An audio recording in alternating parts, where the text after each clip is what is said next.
Las mandrágoras.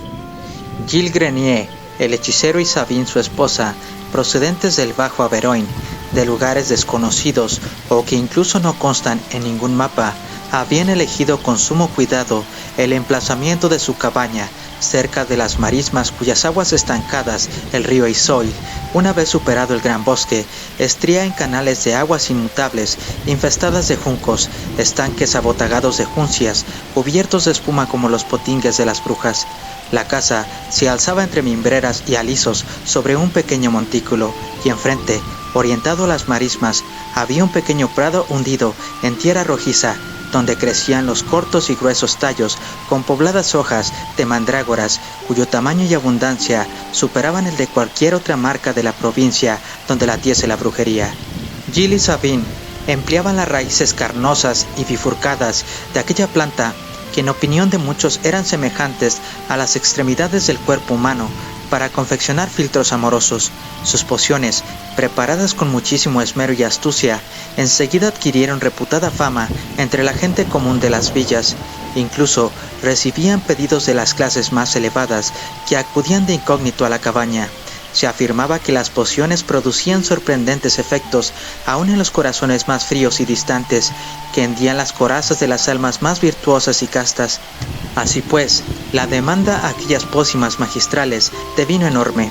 Además, la pareja de hechiceros elaboraba preparados más sencillos para pequeños hechizos y diversas artes adivinatorias, y según la creencia popular, Gilles leía perfectamente los dictados de las estrellas, teniendo en cuenta la mentalidad del siglo XV, cuando ciencia y brujería aún iban indiscerniblemente unidas. No es de extrañar que tanto él como su mujer gozasen de excelente reputación. Nadie los acusaba de echar maleficios, y como los bebedizos habían promovido la celebración de un buen número de matrimonios, la iglesia local estaba contenta porque se arreglaban bien los asuntos ilícitos surgidos a partir de tales prácticas.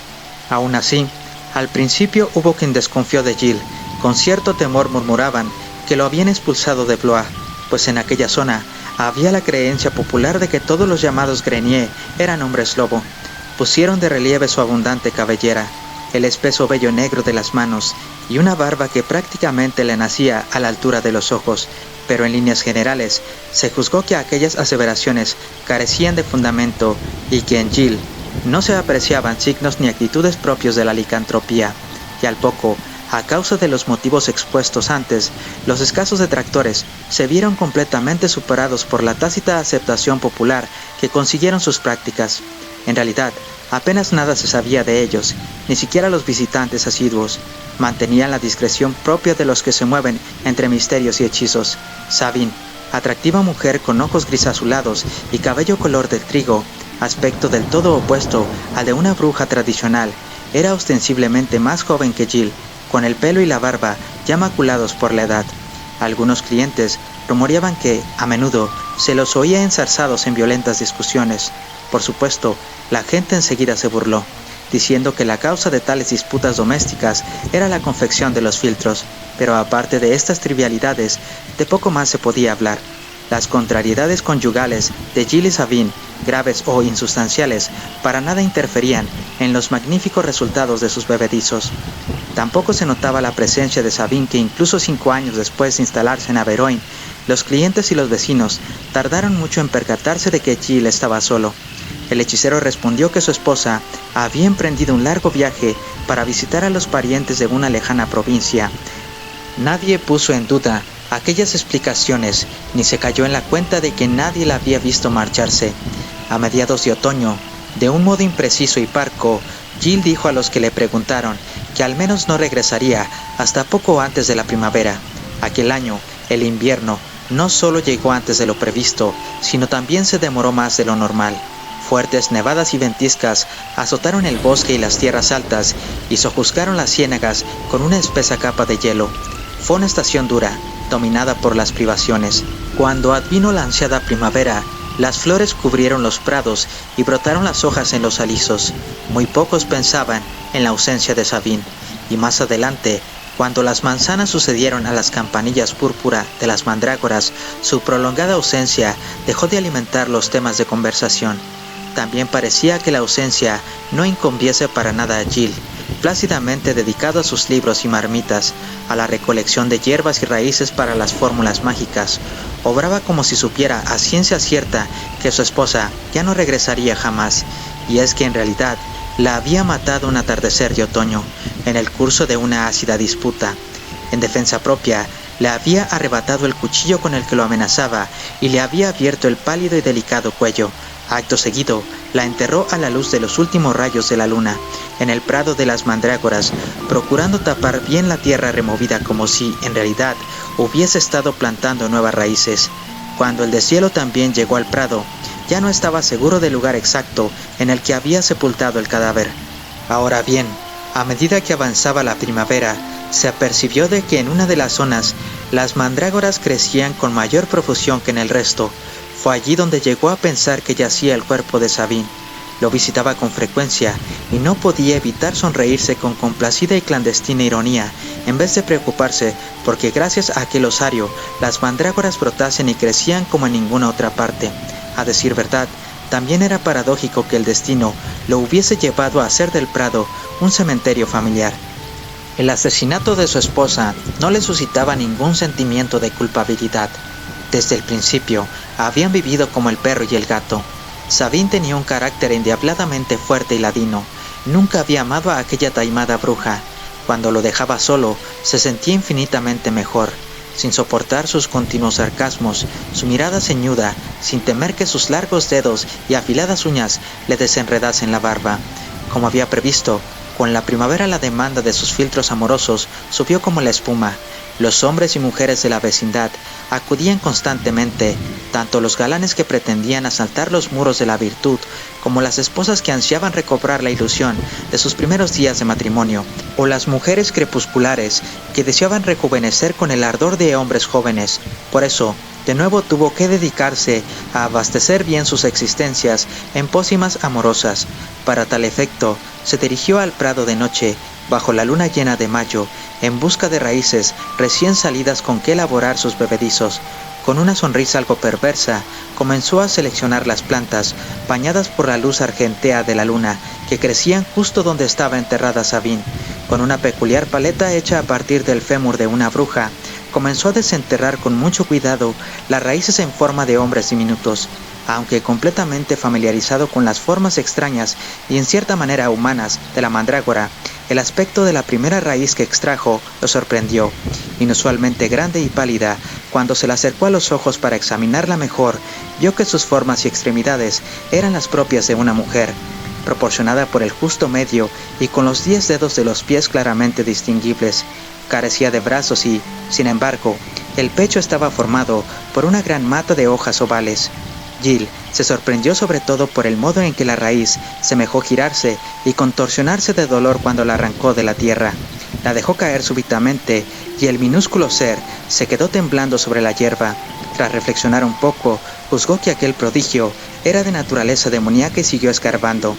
Para su sorpresa, la siguiente raíz se parecía extraordinariamente a la anterior, y la media docena más que extrajo eran la exacta y burda reproducción en miniatura de una mujer de la cabeza a los pies, y sumido en el desconcierto más absoluto, se dio cuenta del singular parecido que guardaban con la difunta Sabine. Este hallazgo perturbó profundamente al hechicero, pues superaba aún su enorme capacidad para comprender lo inexplicable. Aquel milagro, divino o diabólico, empezó a cobrar un cariz siniestro e inquietante. Era como si la esposa asesinada hubiera regresado, o que las mandrágoras hubiesen forjado una impía imitación de ella. Le temblaba el pulso cuando se dispuso a desenterrar otra raíz, por eso trabajó con cuidado menor del acostumbrado y, sin querer, con la paleta de hueso, la partió torpemente. Reparó en que había hendido uno de los minúsculos tobillos. Al mismo tiempo, un grito agudo y lleno de reprobación, parecido al de la voz de Sabine, mezclado con furia y dolor, semejó perforarle los oídos, pese a percibirlo de forma muy atenuada, como si lo hubiese emitido desde muy lejos. El grito cesó y no lo volvió a oír. Hórridamente aterrorizado, Jill se dio cuenta de que se había quedado contemplando fijamente la paleta. En ella brillaba una mancha oscura del color de la sangre. Temblando de pies a cabeza, tiró de la raíz mutilada para descubrir que de ella emanaba un líquido parecido a la sangre. Al principio, desarmado por el miedo y algunos escrúpulos, tuvo la intención de enterrar los despojos mutilados y cuyo obsceno parecido con Sabine lo atormentaba. Los escondería en lo más recóndito, fuera de su vista y la de otros. De no ser así, ¿acaso alguien llegaría a sospechar de él o incluso lo acusaría de asesinato? Sin embargo, comenzó a calmarse. Se le ocurrió pensar que, aunque las viesen otros, aquellas raíces se podrían contemplar como un mero capricho natural. No tenían por qué revelar su delito, puesto que muy pocos identificarían un auténtico parecido con Sabine. Asimismo, pensó que aquellas raíces quizá manifestarían propiedades extraordinarias con las que fabricar pociones de efectos increíbles en cuanto a poder y eficacia, venciendo por completo sus temores iniciales y la repulsa que le inspiraba la situación. Llenó un cesto de mimbre con las figurillas temblorosas y de cabeza vegetal. Retornó a la cabaña, sopesando las posibilidades que le podría reportar semejante fenómeno, menoscabando los normales prejuicios que cualquier otro sentiría en idéntica situación. Gracias a su manifiesta audacia, cuando se dispuso a aderezarlas para el caldero, no le perturbó en absoluto el hecho de descubrir que las mandrágoras estaban bañadas en una sustancia sanguinolenta.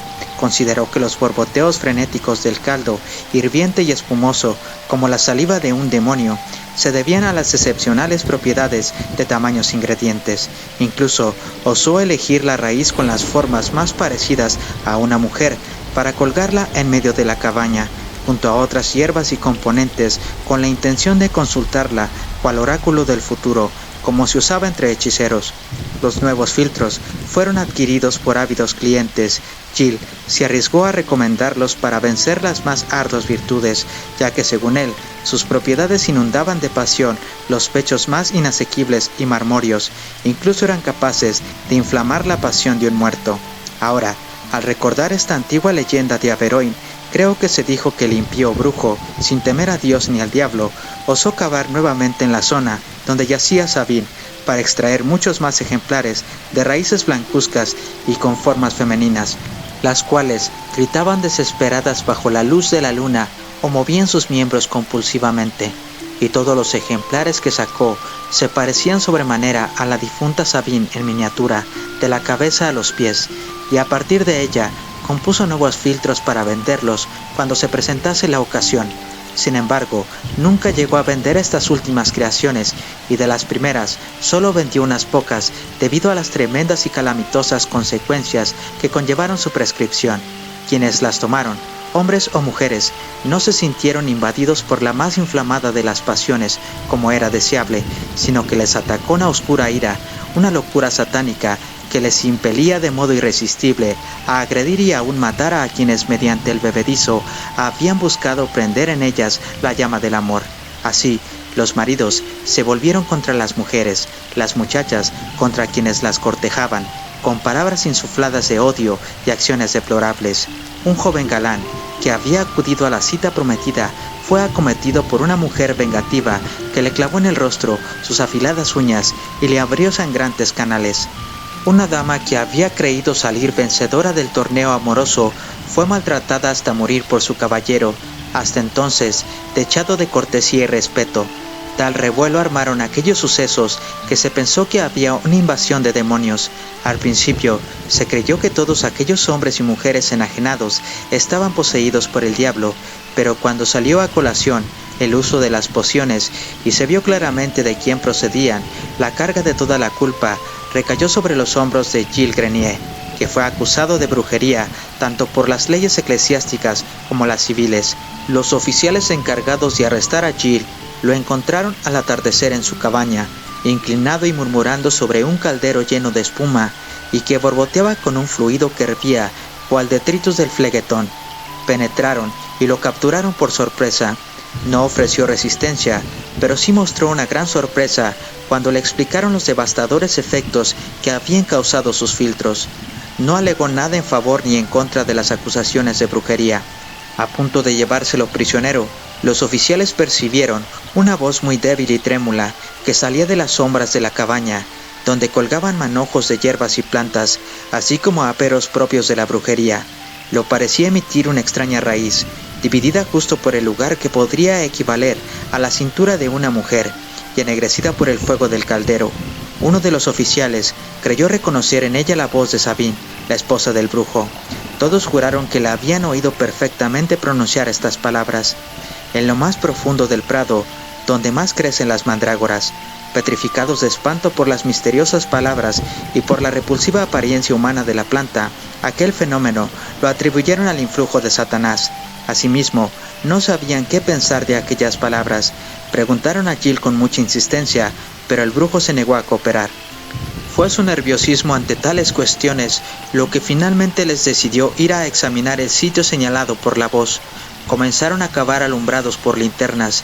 Hallaron gran cantidad de raíces y por debajo apareció el cadáver de una mujer en el que aún se distinguían los rasgos de Sabine. A consecuencia del descubrimiento, Gilles Grenier fue acusado de brujería y de uxoricidio. Lo declararon culpable de ambos delitos, aunque él negó firmemente cualquier imputación de intencionalidad en los efectos de los filtros. En cuanto al asesinato, alegó que la había matado en defensa propia. Lo colgaron en la horca junto a otros asesinos y su cadáver fue quemado en la hoguera. Fin.